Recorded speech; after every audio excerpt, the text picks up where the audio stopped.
It's great having your own washroom. As we get older, we look more like Dad.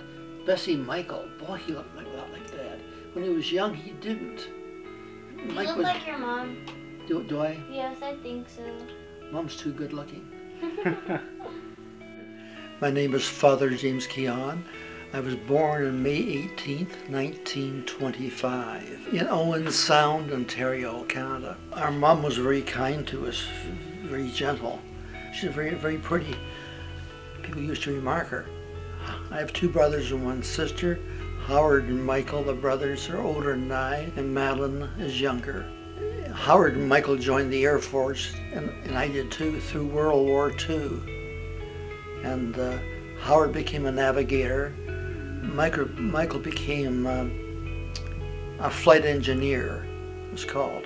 And I became an air gunner in March of 1945. Two of my buddies, air gunners, said, "Are you going to the movie tonight?" And I said, "Is there a movie?" "Yes." I said, "What's it called?" And they had no idea. It was the Song of Bernadette. They had no idea. And they weren't Catholic lads.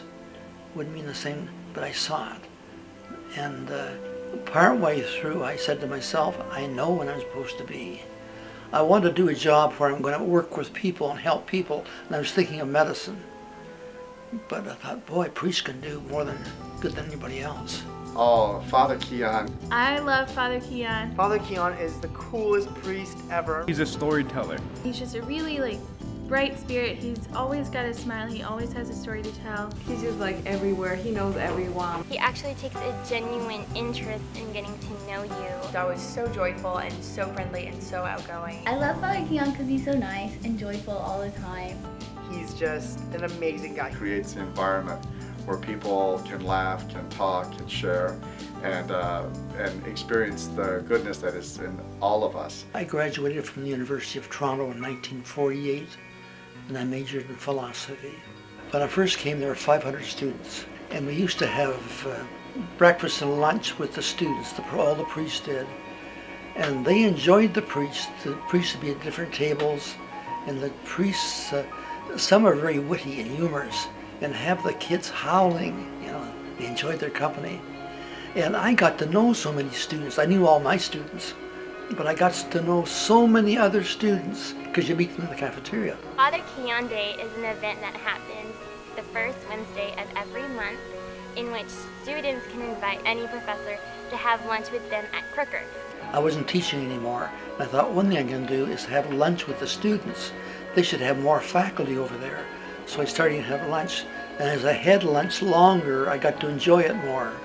Even whenever you're in a hurry and he sits down and he eats his tuna sandwich, like molasses sometimes, he's so slow, but it kind of gives you a chance to stop during your busy day when he has a busy day himself, and allows you to express your feelings, your emotions, and he ties in what his wisdom that he has about the world. For those who don't have that connection anymore with their grandparents, it's kind of nice to have that the elderly wisdom bestowed upon us. He puts so much effort to learning every single student's name. No matter how stressed out I am about school or worried about work or anything, I always see him and he makes me feel happy and just forget all my troubles. You can always see him in the Crooker cafeteria. When he comes, he'll always tell great stories and make you laugh, so he's really hilarious.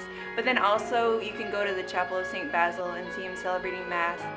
They ask the priests if they want to say a Mass in the chapel.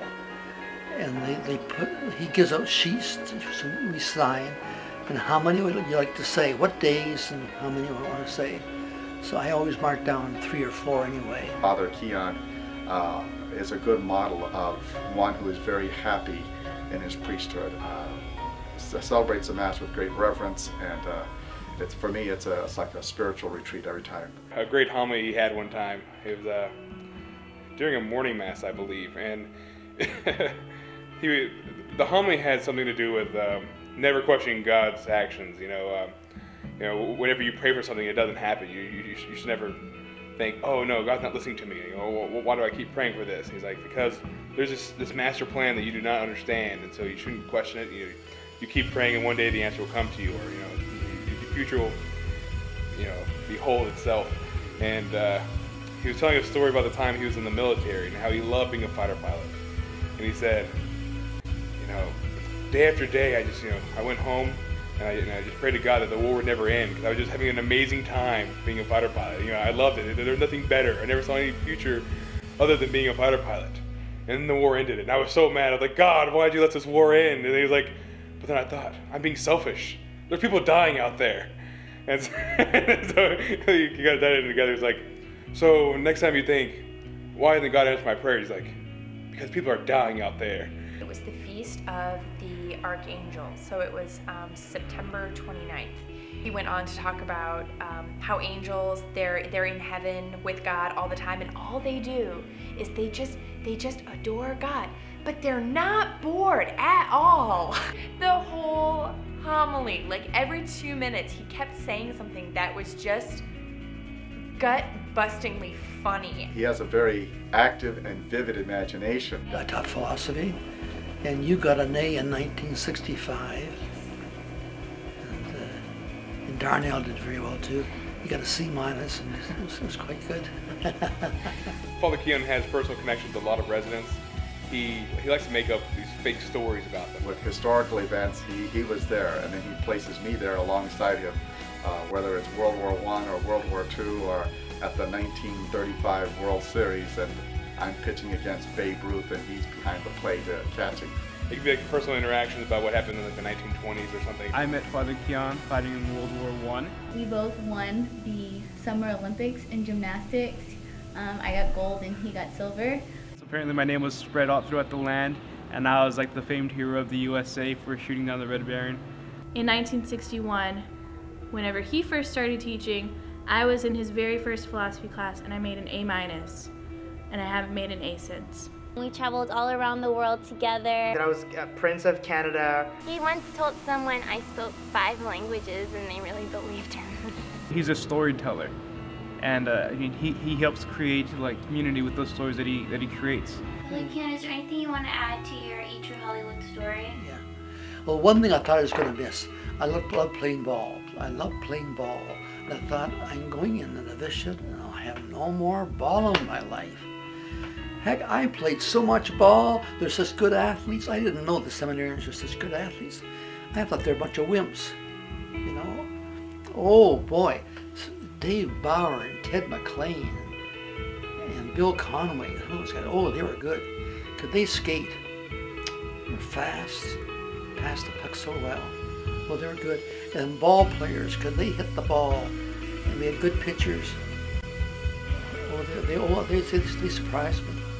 Running into him at like 9 or 10 p.m. at night, walking around the UST Academic Mall, and you're like, hey, Father Keon, and I'm like, oh, hey, Audrey, and then you're like, what are you doing? He goes, oh, you know, I'm just working out, and he'll wear like his red shorts, and then he had this white Rockets, like 1994 t-shirt. He was everywhere on campus. He would be in the middle of the night walking around campus, doing his fitness exercise, and he would go to all the theatrical performances at the University of St. Thomas. Well, if and when we both make it to heaven, I look forward to seeing him in heaven. He really does bring the best out of people. He can sit down and talk to anybody, and you know, they'll open up to him, they'll talk to him, they'll remember who he is, and he'll remember who they are. And he knows them by the first name basis. He remembers the exact story he told them. And then, you know, he keeps adding on to it, or like 1 week they went to Cairo, and the next, you know, they're in Italy. We're going to Nigeria next summer. I'm in charge of packing everything. He's in charge of packing toothpaste. Yeah, should be fun. He's still sharp, and he's still intentionally reaching out to others around him, which is something that I wish more people in general would do.